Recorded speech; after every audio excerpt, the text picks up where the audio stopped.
live.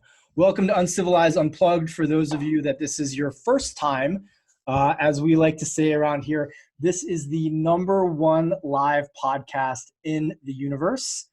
And tonight is going to be an extraordinary evening. We usually start in the same way, and we will do that again tonight. That's with a 60-second meditation.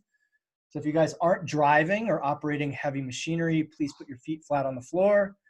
Take a deep breath, close your eyes, and just drop into your body.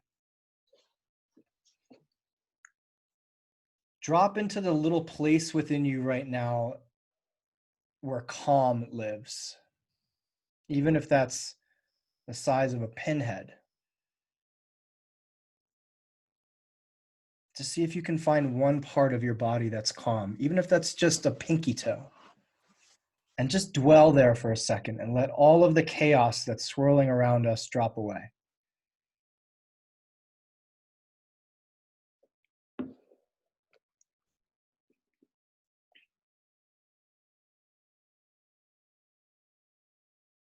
Just feel what it's like to have your feet on the ground, your butt in a chair and a cushion. Notice where your clothes meet your skin. And if there's anywhere in your body that's tense, just let it go. Let it relax for just a second. Find yourself clenching your jaw or clenching your hands, just let them relax.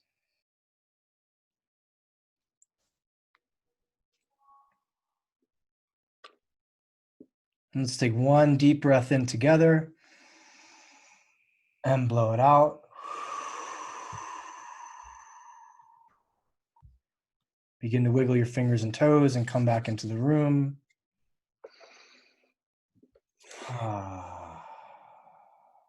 Amazing, amazing, amazing.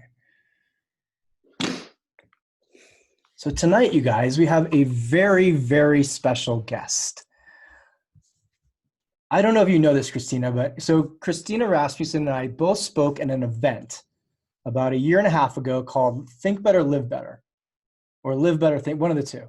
And when it first came out, they did like the speaker promo page, which is like a fighter page. It's like, oh my God, these are all the people that are there.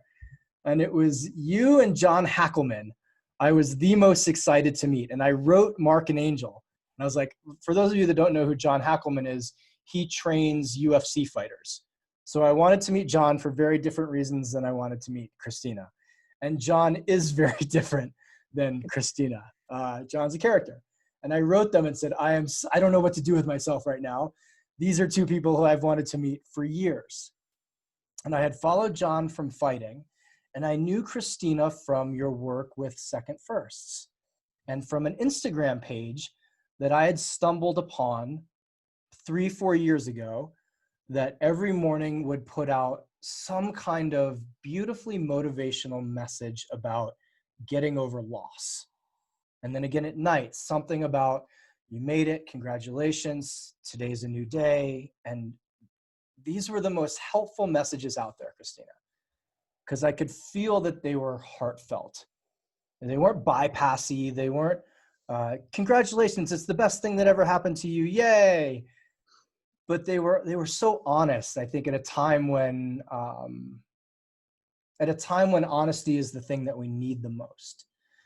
Before I blab on about how amazing you are and brilliant you are, can you share with our audience just very quickly, what is it that you do? What are you most passionate about right now? What drives you? Like, if we could give us the 2-minute elevator pitch, and then we'll dive into a little bit of depth. Well, I love talking about life after a devastating event, whether it's a death or a divorce or a job loss or abuse or anxiety or depression or suicide or whatever it is, something really tragic and dramatic, and what happens to us afterwards and how we can, what I call reenter, experience life reentry. I'm also obsessed, and I mean it when I say obsessed, with what happens to us when we die. Because all of us are going to die, and I want to know what happens. And I've spent years researching and writing about, that moment of death. Not because I'm afraid of dying, but because I love life so much and I want this to last as long as possible. But when we do die, what would happen to us? And I know we can't really know, but I had questions that were not being answered, and I decided to do my own research. But life reentry is really what I spend most of my time doing. Something happened to me many years ago that was very tragic. My first husband passed away very young at age 35 from stage 4 colon cancer, which, we were so young. He was diagnosed at age 31. Wow. It was a terminal cancer. And at the time, our 2 children, a 9-month-old baby and a 2.5-year-old little girl. And the thing is that I had studied grief prior to that event. I have a master's in counseling psychology. My thesis was on the stages of bereavement. And then this happened to me and I wanted to die. I said to myself, you have got to be kidding me. I didn't realize it felt so bad. So a new journey began for me then. And knowing that millions of people suffer from many, many, many different losses and they never make it to living life again, they get stuck, breaks my heart. And I've dedicated my life to freeing millions of people from that place that I call the waiting room. Yes, I wrote down on a piece of paper just now. Can you tell us why? And first of all, thank you for sharing that story. And what an extraordinarily, in hindsight, you can say ironic situation. Yeah. This is what you studied theoretically and academically, but not feeling wise. Can you tell people listening, what is the waiting room and why do so many people get stuck in it? And I think it's so apropos now, given how many people are frozen, just dead frozen right now. Trevor, I have to tell you and everyone here, when I started creating the life reentry model and talking about the waiting room and reentry, and we don't all reenter our life, I didn't expect that everyone would be in this place that we are right now and how important this work would be. I had no idea. What is the waiting room? Now imagine something happens to your life and everyone here and everyone that you know and everyone on this planet all go through multiple difficult events in our life. And I'm not just talking about losing someone to death. I'm talking about events that are invisible as well. I coined them the invisible losses. They are the most tragic, actually. When something happens to you that nobody knows about, that you cry about at night by yourself, that you drink through it, that you're depressed about, and you're ashamed to talk about it. Whether it's a rejection, abuse, sexual abuse, anything that has taken place that you're not able to talk about, plus the traditional losses like divorce, death. When any of those things happen to us, we are being forced out of an old life, just like this pandemic. We were forced out of our life as if someone was chasing us down the street and said, leave this life right now. It is not safe for you to be here. Get out. So we're all forced from this life, and we don't automatically go to our second chapter or to a new chapter. We go to a place in between the old life and the possible new one. And we're told, just wait for time to heal you. Just stay here for a little bit. And do you know what happens to us when we do that? And this upsets me very much. I get very upset about that because people don't know. The brain gets used to being in that waiting experience, in that smaller space of isolation. And it tries to keep you well and alive and safe within that space. And you think that waiting room space is your second life. And you don't think there's something better for you. And millions of people die in that place in between. Oh, wow. So if it's a protective mechanism, is it just a loop that gets stuck? Yes, it's a looping experience. So the brain says, we are in danger right now because of what happened. Yeah. So we're going to go in here to protect ourselves. We don't want anything new. We don't want to try new things right now because we're hurting and we're in pain. So we're going to just wait here. And then we are learning how to survive. And that's why the word surviving is okay while you are surviving. But when you stay in that surviving mode and not thriving mode, actually you struggle. You stay in that struggling experience. So I call the fear center. So we go into the waiting room because of grief and pain and sorrow, and we stay there because of fear. Fear of the event happening to us again. So it's better to be in that waiting for something, for a better day to come, and it's not here yet. So I'm just gonna lay low right now. And I'm not gonna take a new job. I'm not gonna start a new business. I'm not gonna have a new relationship. I'm not gonna exit. The problem with what's happening right now is that for the first time, and I've never seen this before, I'm learning so fast right now. I have a clinical trial starting. We've been funded for 2 clinical trials. One of them is starting next week. What I'm learning right now is that the keys to the waiting room do not belong to us anymore. They belong to the government, right? They belong to the virus. They belong to someone else telling us, you can't exit this place right now because it's not safe for you. So the brain's like, stay here, it's safe. And we can't leave until they tell us to. So we have to re-enter in a different way within our self-isolation and within our own experience. Whether right now, this is a life re-entry experience. You're doing something different. You're meeting someone new. You're not just sitting in bed and watching, what is that show on Netflix? Tiger. I don't know. I haven't seen it yet. Who's watching this? I haven't started yet. Raise your hands, it's right? Famous. Yeah, look at all these guilty people. I know it. And I'm going to watch this too, right? But it's easier to say, so the brain goes into a default quiet experience when we're watching something, we're being given something. Coming on here is actually a life re-entry experience because we're stepping out of something that we know to experience something we don't know, and we can experience life re-entry within a physical waiting room, which this is a physical waiting room. For sure. Christina, there's gotta be a fine line between staying too long and leaving too early.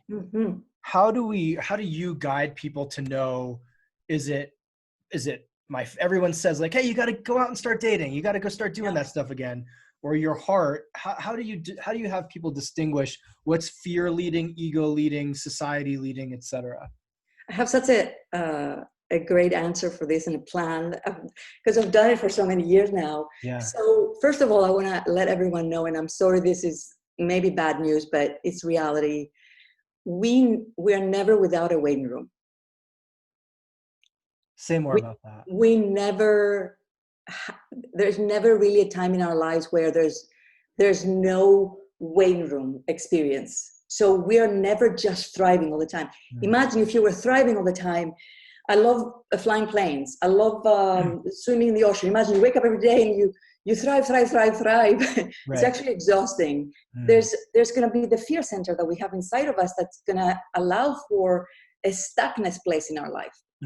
So just to say that someone can exit the waiting room experience once and for all, I have never seen someone like that. I have had someone once who tell me that they're not in a waiting room and they've never been. And I said, you know what, if you believe this, that's great. It's okay. Forget about the brain science. I'm happy for you. Otherwise, I have created something that I call the plug-in. So let's say it's early in your experience of loss, whatever that loss experience is, and you're not ready to re-enter. You have to start by, you know how we can plug into something? I call them the plugins, a very, very small ways to experience a new life, even for 5 minutes, even for 1 second. So if you're not ready to date again after your divorce, maybe you're ready to have a texting conversation with someone, but not really meet them on a date. If you're not ready to, leave your job that you hate, maybe you're ready to have, to reach out to someone and find out more about a new career, right? So we should never not do anything. We should always do something. That's called reentry. Every time you are stepping out in search of the new chapter, the new life that's waiting for you, you leave the waiting room for 5-10 minutes, and then you come back. When we leave it too early, and we jump really high. You know how a lot of coaches and mentors say, jump really high. I'm like, don't jump. If you are traumatized and if you've gone through something really difficult, do you know what happens to you when you jump, when you're not ready? I don't know. What happens truly is that you get so much more traumatized that you go back in the waiting room, and sometimes you're under the bed for a very long time and you don't dare to come out again. So trust yourself when is the right time to take bigger steps out. Yeah. But staying in here without giving your brain a new experience day in and day out is actually criminal. So feed your mind, feed your soul, feed your With heart. new things. The brain will get stuck in a loop and will re-traumatize you over and over again. Do you know what's going to happen to all of us? Let's say this thing lasts another 3 or 4 months. Yeah. This is the worst case scenario, I hope. Yeah. We actually, a part of us will get used to not going anywhere. Yeah. We'll get used to not seeing anyone. We'll get used to not hugging anyone. And when we start to go out, we'll be so afraid of touch because the brain is saying, be safe. What if you touch someone and they give you something, even though they're saying that it's gone? So we will be in fear mode. So we have to be very careful in how we are using our brain every day and what we're feeding it and what we're telling it and the people we're interacting with daily. So when the time is here to really, really exit, we've already re-entered so many times within this experience that you actually find yourself with a new identity in a couple of months. Beautiful. Yeah, I think the challenge with this particular situation is it's the first time that every single person on the planet has the possibility to be the enemy. Yes. That's a monumental shift for us. Yeah. There is no us versus them. It's us versus everybody else. And you're taking a risk with each person. I think that's something that's going to have a little bit more of a long-standing effect. So are you advising people that are working with you now who are stuck at home, keep your mind active, learn something new, be engaged? So I'm actually giving, I do give people a lot of different steps. The number one thing that you have to do as often as you like is to make sure that you're sharing your experience with someone else. Everyone is so isolated and they're experiencing things, whether it's guilt, shame, judgment. Oh, I'm not productive enough. I'm not doing this right.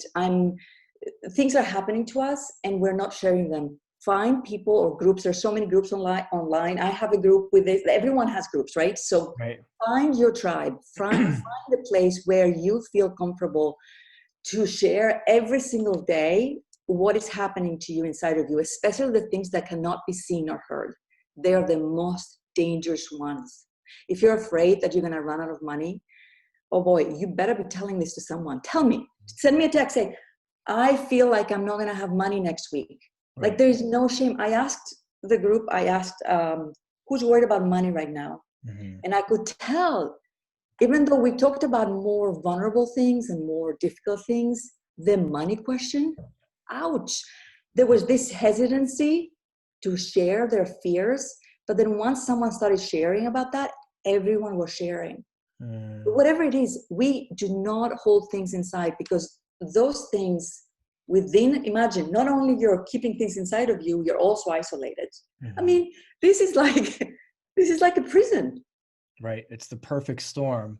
And the little bit of sugar is that like, oh, you're home. Oh, you have your couch, you have your TV, you have got your fridge, you've got beautiful cherry soda. How bad could it be? Our grandparents stormed beaches. They went to war. They went to war. This is a whole different animal. Yeah, I love you saying share. I work a lot with men and have been hammering them almost daily. How do you feel? What do you need? Let's do a one-word check-in, because I have this overwhelming fear that us as a group are going to double isolate and not want to share any of this stuff. And yet some of the most profound group bonding experiences I've had with men especially is asking them to say, what's the one thing you don't want anybody in this group to know about you? Yes, And this is the perfect question. That's that's the exactly scary right. question, right? It takes some trust, it takes some intimacy, it takes a tight container. But when the first guy shares, then everybody goes, oh, wow. And what do you know? There's only about 8 or 9 fears going around that are, it's not 7,000 unique things that are, oh my God, I can't believe you're worried about money. That's crazy right now. It's an actual thing. Beautiful. Thank you so much for sharing that. And Trevor gets to say the people who are more successful Mm-hmm. or have been successful, the people who always seemed as if they've got it and they got everything under control, I worry about them the most because they're in a place where, or leaders who are leading the way, they can't seem as if they don't have the controls anymore. And the hiding of that, I think it's not good. It's very painful. I hope that whoever is here is listening, whoever's going to listen to this, whoever is in your community, Trevor, I think the more we share, and I know it sounds like a cliche, I know you guys have heard this so many times before, I know you have, but I think, are we convincing you to do this is the question. Are you really, can I convince you, can Trevor convince you that you're going to be okay if you share something that may even be a small thing? Mm-hmm. I'm going to give you an example. This amazing guy in our community last night shared a picture, and this is going to sound so basic, but this is why we have to understand. He lost his wife a year ago, a young couple, and he said, I bought these cookies, I bought this cookie dough and cookie ingredients. For 4 days now, they're on my counter and I can't make them. And I respond to him, I said, well, don't worry about it. No expectations right now. And he said, I really wish I could make them because I can't do anything. I'm paralyzed. And for him, making those cookies was a really big deal. And I felt like he wasn't ready to talk about them. So we kind of were there for him. We supported him. And this morning, he sends a picture with the cookies made. And this is a small thing, but for him, stepping out of paralysis is life reentry. It's monumental. And what is your cookie, right? What is your, and I'm just using that example from the last 24 hours. What is your reentry from something you're stuck with? There's multiple waiting rooms inside of our homes, inside of the main big one. Right. Yeah, I have a post going up tomorrow that says, check on your strong friends. And that's and everybody on this call, check on your strong friends. Check on the one guy or woman who you're like, they're good. They're totally good. And especially if they're putting out stuff on social media saying that they're good, double check on them. I've asked people in our world, Christina, very honestly, how are you really? Like, this isn't going up anywhere. We're not recording this. How are you? And have had people ask me the same question of like, don't give me good, and then let's fill in the blank of truth. And I appreciate the fact that people are reaching out and checking on that. Because you're right, we are in this position of, okay, cool, we all rose to start the groups and gather the people and lead the way, but yet still living in a house by myself. So I thank you for that. Yeah, and we don't, and we should never minimize someone else's pain, or what they're going through. Someone else was saying, I'm worried I can't feed my dog after today, That's legit. And that's a legit, like, these are actually sometimes the invisible things are not big, they're very small, and they hurt us, and we feel like we can't really complain about those things. And it's not complaining. You are seeking validation that your hurt feeling is valid and you're sharing it. And for me, Reentry, when I created Reentry in 2010, in 2014, after more thousands of people going through it, I went back and added the invisible loss step right in the beginning, because we had people thinking that they're reentering from big major experiences, and they would go back and get stuck again because something underneath was not seen and not validated, and they didn't even know. You don't even know what it is sometimes because you're buried in and you hit it deep down inside of you. And I can tell there's a lot of strong people here in this group right now. Yeah. what is it about validation? What is it that lets us exhale and move forward once we do have it? And what keeps us stuck without it? You know, we all want to be seen. Why do you think, and I say this and I'm even a laugh, but why do you think everyone finally got to the selfie, decade, A selfie is the soul witnessing itself. We are witnessing ourselves, right? This is the selfie, right? I mean, Yeah. we need to be seen. And people talk about the ego and narcissism. No, it's not that. Sure, there's a lot of egotistical and narcissistic human beings in the world, but ultimately, we need to be seen and understood. When we do that, actually, the models that we have in psychology, all the models that we have, all the steps, I actually do think that's all we need to be understood, to be seen, and once that happens, then we can go and have a new life. Wow. Even the prisoners, the serial killers. I watch a lot of the shows too when I'm in my waiting room. But that I am the expert of being in the waiting room. Why do you think I came up with it? I am the worst griever as well. Like, I hate grief. I'm the worst griever, and I am the best waiting room like the roommate you would have in the waiting room. You want it to be me. I'm good at it. I have couches, I have blankets, I have pillows, I have pajamas, I have popcorn, I have like massive TV screens, and don't get me out of there because that's very comfortable and easy for me. Why face the world? Yeah. But I think that we are in a place where, unless we're having authentic and real conversations, I'm going to use a very, very strong word, we're killing each other.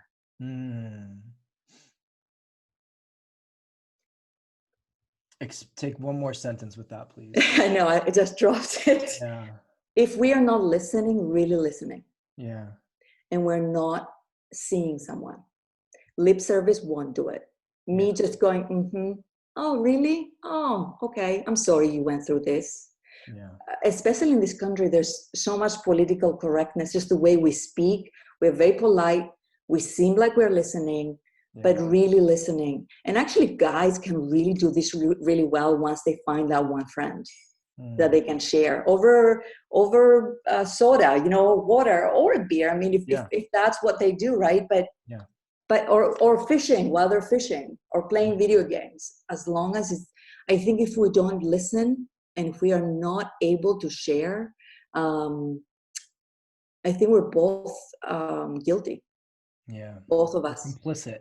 Yes, both sides. Complicit. Yeah. I have so many fantasies about what hopefully will come out of this situation with the virus and the return to community, the return to conversation, the return to, I've watched my neighbors here have a fire pit 4 or 5 times in 2 weeks and bring people over and tell stories. And that idea of storytelling, the idea of sharing as opposed to just the laundry list of things that happened today. Just check, I went here, I went here, I went here, I went here, I went here, cool, high five, and we leave. But actually the sharing of each other's stories, I would love to see come back in a vengeance or with a vengeance. Can we switch real quick? Because I know it's like, here, for the next 7 hours, please tell us, where do we go when we die? My favorite. You could just wrap this up in like 2 or 3 minutes. That'd be great. Thanks. So I was so fascinated with that word that I wrote a book called Where Did You Go? Please read it, you guys. It's a fabulous book. Where did you go? And let me tell you this. I'm going to start by saying that it is not the typical book. And I was so afraid of releasing HarperCollins was the publisher. I had done so much great work with Life Reentry. I was getting credibility. I was being studied. I mean, everything. I was helping so many people, and all of a sudden, here I am writing about this. But what I discovered was so fascinating, and the experiences I was having were mind-blowing that I could not release it.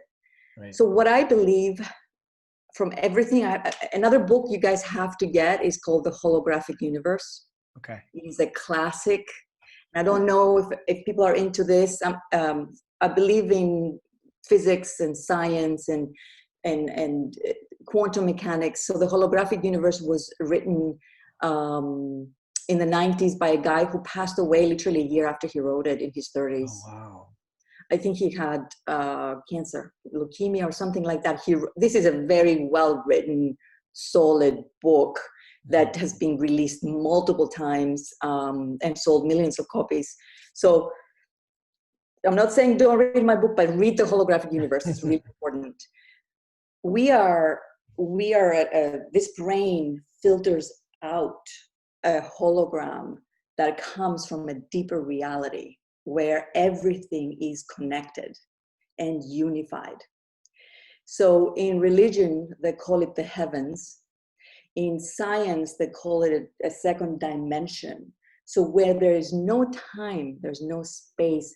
So when you have dreams that are prophetic, when you have synchronicity moments, when you meet people who know, they do remote viewing, all those things that take place, we're capable of doing them because ultimately this physical world is not real. This is a hologram. This actually, what is here in the middle of nothing is the same as this table. When scientists went all the way down and looked at matter and energy was the same. This is all energy, all of it. And we can't see everything and we can't hear everything. We actually don't hear much. There's sounds and experiences that are taking place around us that we can't see or hear. So there are many different beliefs, but there's a book called Biocentrism that believes that when we die, we actually step into a parallel universe. And this guy is a physicist. And there's a lot of other physicists who also agree with him. And do you know how hard it is to get physicists to agree on something like that? It's impossible. These guys cannot go on record saying these things, but the book Biocentrism and Beyond Biocentrism, they're new. They were written in the last 5 years. Talk about, have you all had a dream where you died in the dream? How many people have had a dream where they died in the dream? And then you wake up and you say, oh, great, I didn't die, I'm alive. He believes that we actually jump into a slightly different universe when we're awake. We didn't come back to the same one exactly, and that we did die in that universe. And every choice we make is split into different ones. I believe that consciousness, energy that is created is never destroyed. That's not my theory. That's the real law. And we have access to that consciousness of someone who's died, and we can connect to it. But the physical reality is an obstacle. And the more we shut down our senses and shut down this reality, the more we're able to connect to consciousness. And I'm not into psychics and ghosts and spirits. I don't use that language at all. I run away from that. I think this language actually has robbed us from understanding reality better. Right. Because it has simplified it so much. Reality is so very, very complex. Thank you for that. I remember sitting next to you at dinner after the speaker dinner, and you were explaining to the group that there were like infinite numbers of dinners happening at the same time with all of us sitting in all these places. That's true. Like, I'm so confused, but everything she says seems to make sense, yet is also challenging my entire belief system. I'll just shut up and listen. Why is there so much controversy around this theory? And why do you think your book has also gotten, when people are upset with you, they are really upset with you? Really upset. Yeah. Like, are you challenging their religion, or what is it that's really knocking people with your book? So the Catholic Reporter, that is the newspaper of Catholic Church, the main this is the first time this has happened to me. A journalist, I guess, stalked me online for weeks, learned everything about this new book, and then wrote about me. I never talked to her. I never met her. And she wrote this long article about my book for the Catholic Church. And I had a picture of my book. I'm like, great. And how it is a dangerous book for people who are grieving. A dangerous book. It's Yeah. very and she said a lot of different things in there. That's just one example. And I got a lot of hate from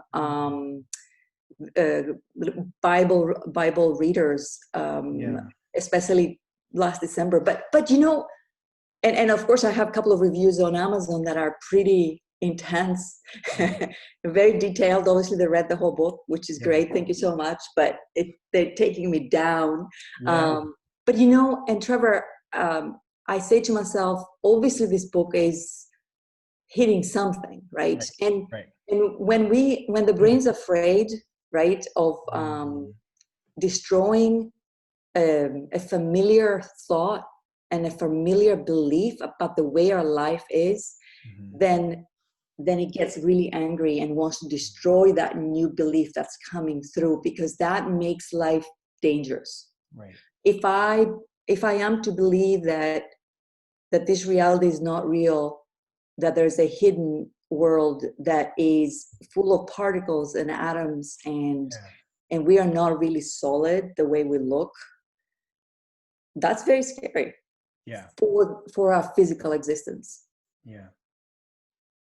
Have you ever been in a dialogue with someone that's engaging in that level of angst or anger towards you, or do you just kind of blow them off? No, I have. I actually did. When the Bible conversations were coming, I said to someone, why? I would love to know. I said, why do you feel so angry towards me and towards this book? I'm sorry, you don't have to read it. It's okay. And she actually responded publicly, and she said, Christina, my faith has saved my life. And you are telling me that my faith is being questioned here. And you know, I turned around and I said to this woman, thank you for sharing this with me. I want you to know your faith is safe, and that you're in a good place and your beliefs are okay with me. Because she was homeless or something, and the church took her in, and she got friends and support system. And who am I to take that away from someone? I am not taking it away from them, right? But that's one of the answers. Another answer that I've seen is, how do you know for sure? How can you be so certain? I hate your certainty, Christina. Ooh, that's intense. It's intense. And that one was in a setting like this, where someone would have a question, and then they would come, and then they would say something like that, and it would be in a public arena, right? And that's fine. That's totally fine. But you know, I am proud of the fact that I gave a book that was very unexpected. When you read the book, you don't expect that. And I'm proud of the clinical trials, and I'm proud of a lot of different things, but I'm proud that I had the guts to write this book. For sure. Beautiful. And you said it. If no one hates what you do, no one loves what you do. Exactly. And we have, I would say, about 70 to 80% of people who are reading the book. The book is an experience, so it's a door. You take these journeys and you experience things. And I gave the driving seat of the book to the reader.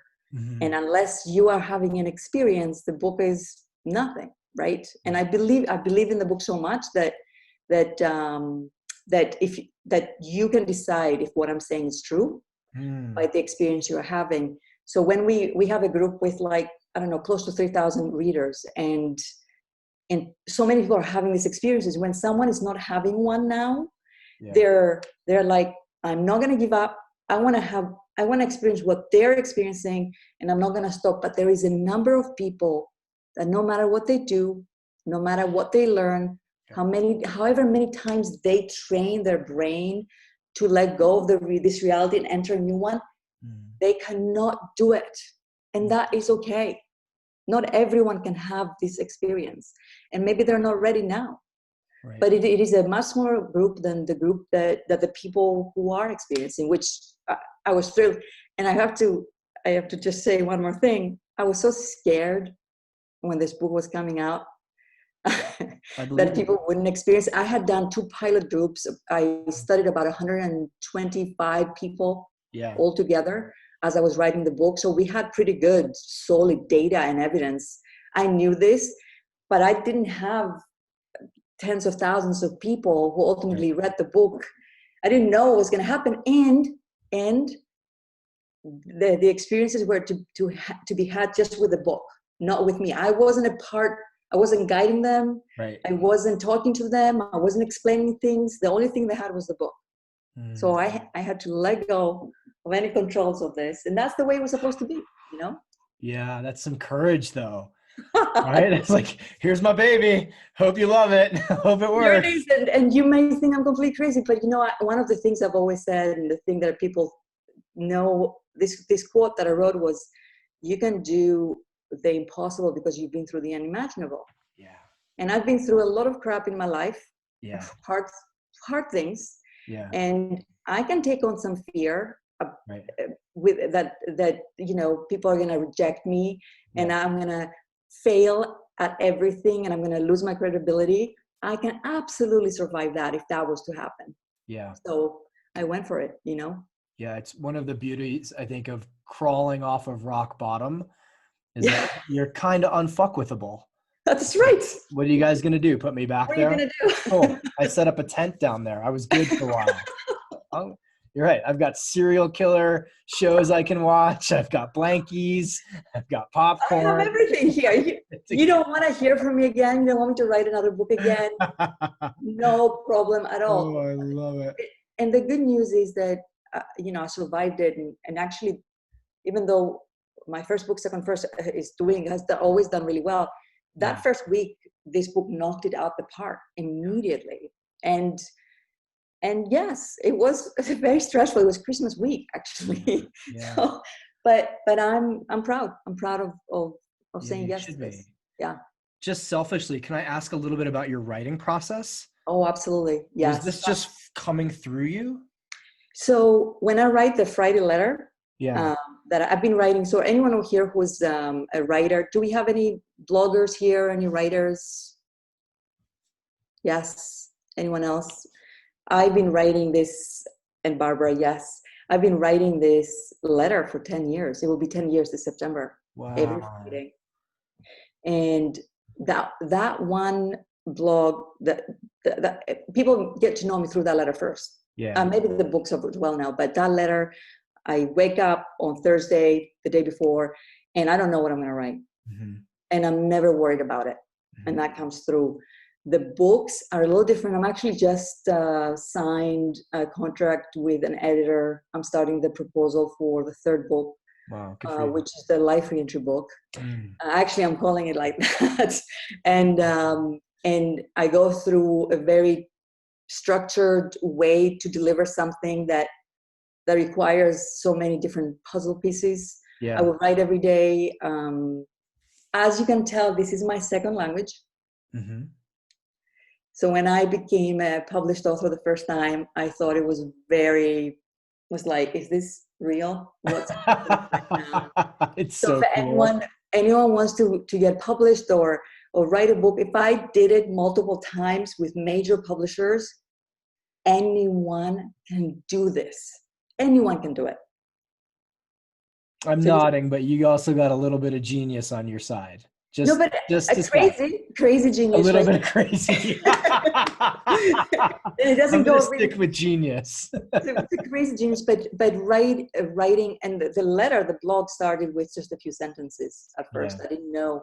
I mean, I had no idea this was going to happen. The letter was the very first thing I started to write, and then every Friday without a miss, I've done 10 years of writing like this. Yeah, beautiful. It's such good training. I blogged for 6 years before starting writing. And it trains you.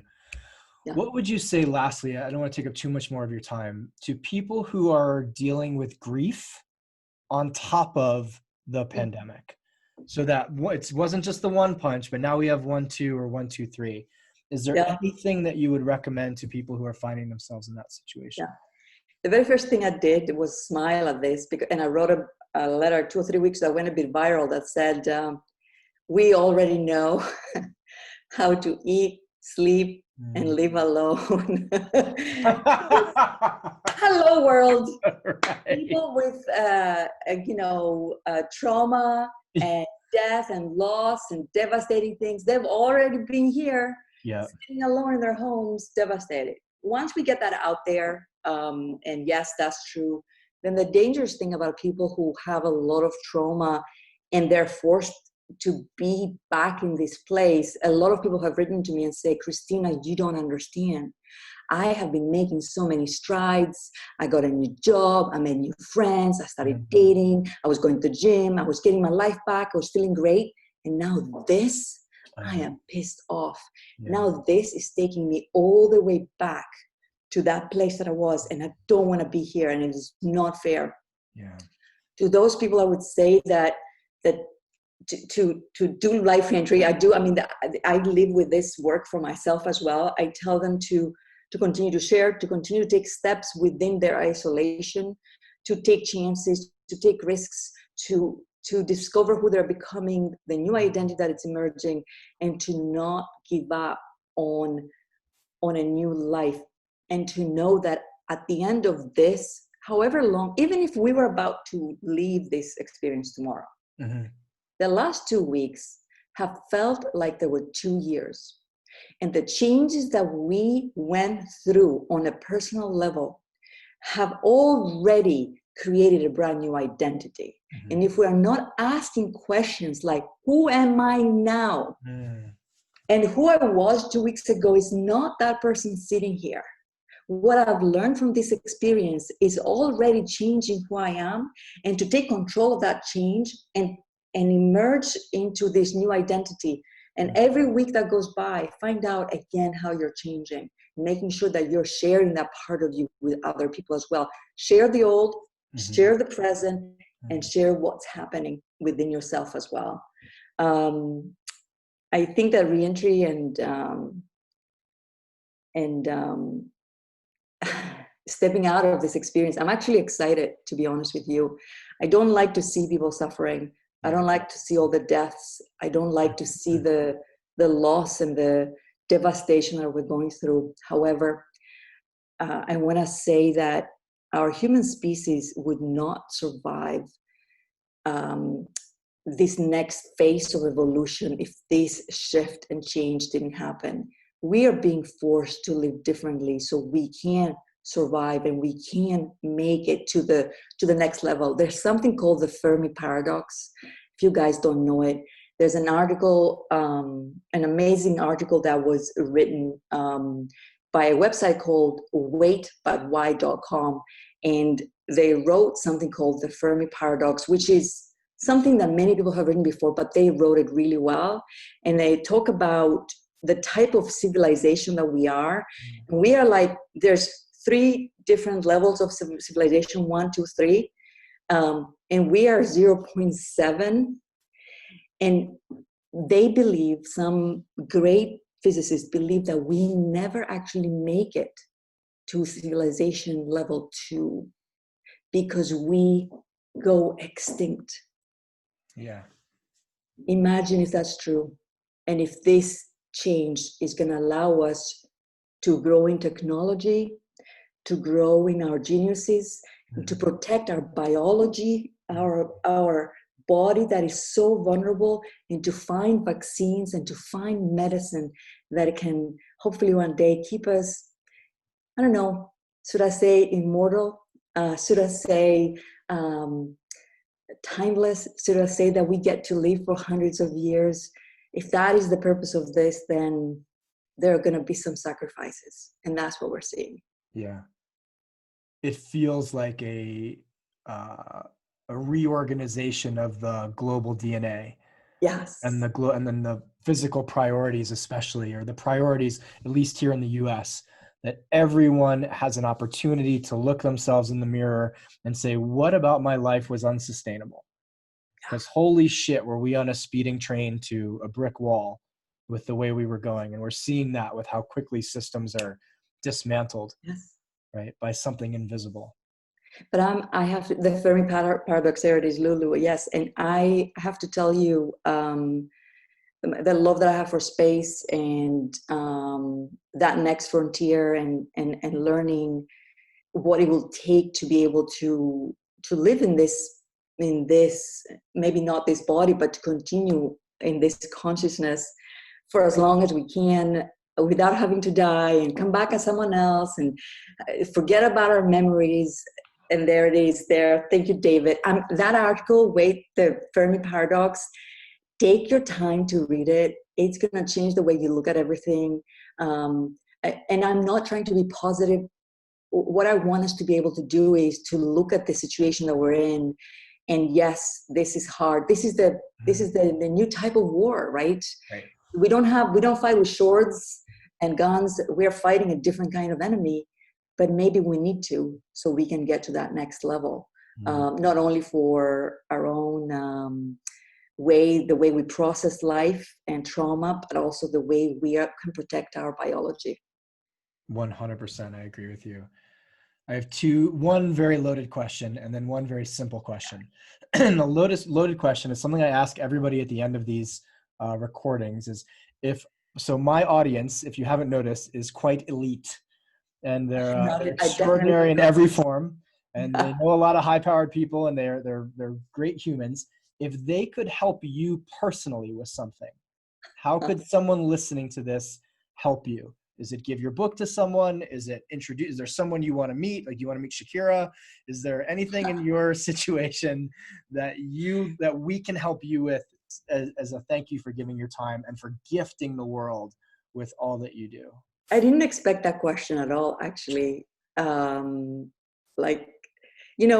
and receiving. Actually, I did an interview with someone today, and she said to me, Christina, giving and receiving is one of the same thing. And if we can give, we need to also get really good at receiving. It's the same coin, right? And I'm thinking to myself, I do want to think about something. Seeing, it's going to sound silly to say that I love to see how you live your lives, how you reenter, but I don't know, say hi to me on social media. Share life reentry with someone who's stuck. Let me tell you this: when you reach out to me and say, Christina, after you mentioned the waiting room, I know a friend who's stuck in that place for 10 years, and I told them about the waiting room, and I told them about life reentry. I mean, that's the main thing. Life Reentry is becoming the Life Reentry Foundation. We are actually going nonprofit. Wow. We're literally in the process of doing that.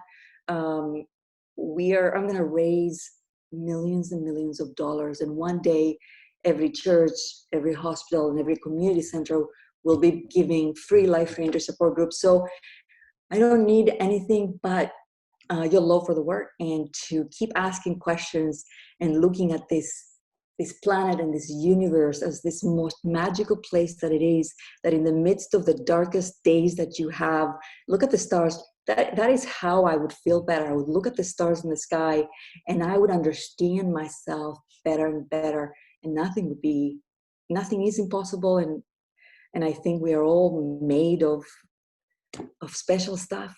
We really are. I love it. Thank you so much. Where can people get more of you? Where do you hang out? Where are you on social media? Where can people get your book? How do we get more Christina Rasmussen? Because I have another 7 hours of questions, but I need to eat some dinner too. And I'm like, you guys, you can ask me questions, but Christina Rasmussen 7 on Instagram. Someone else has my name, so I had to add number 7. Christina Rasmussen 7, ChristinaRasmussen.com, lifereentry.com. It's going to be .org soon. We're working on that. I don't know. Oh, Dear Life, the Dear Life podcast. I have a lot of great interviews. One of them is with the amazing Trevor. Just Google my name and you'll find everything you need to find. Beautiful. And you guys, get your hands on that book. Where Did You Go? And if it's not for you, pass it to somebody else. As she said, there oftentimes we'll do a lot more for other people than we will for ourselves. And so in that vein, Christina, thank you for coming on so much tonight and sharing your time and energy. I know how busy you are and how valuable both are. And personally, I know you get this message and you've gotten it 1,000 times, but your work, when I found it years ago, was monumental. It pulled me off the bottom. And because I'm off the bottom, I now get to do what I do and share with other people. So I hope you also see the seed of your work as sprouting into my work as well. So from my heart, truly, thank you so much. And Trevor, thank you so much for having me. I just want to say, when I met you, I was pretty blown away myself.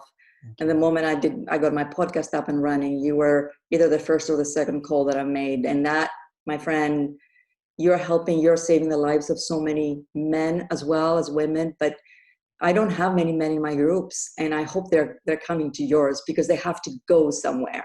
So thank you also for what you do.